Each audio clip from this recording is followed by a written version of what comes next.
निश्चितपणे मी स्वतः सीपींना पूर्ण मोकळीक दिलेली आहे आणि अतिशय चांगल्या पद्धतीनं या ठिकाणी काम चाललेलं आहे।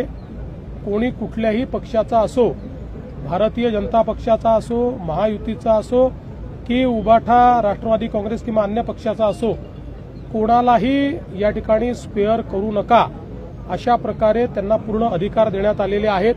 त्यामुळे मला असं वाटतं की ही जी काही गुन्हेगारी आहे आणि विशेषतः गुन्हेगारीमध्ये गुन्हेगारी करत असताना काही लोक त्याला जो राजाश्रय देण्याचा प्रयत्न करतात, वेगवेगळ्या पक्षात त्या ठिकाणी राजाश्रय देण्याचा प्रयत्न करतात, तर अशा सगळ्या गोष्टींना मोडून काढायचा आम्ही या ठिकाणी निर्णय घेतलेला आहे। आणि सगळ्यात महत्त्वाचं आहे की कोणाचा काही पास्ट असो, पण आता जर कोणी गुन्हेगारीमध्ये जात असेल किंवा गुन्हेगारीत आढळेल तर त्याला आम्ही सोडणार नाही।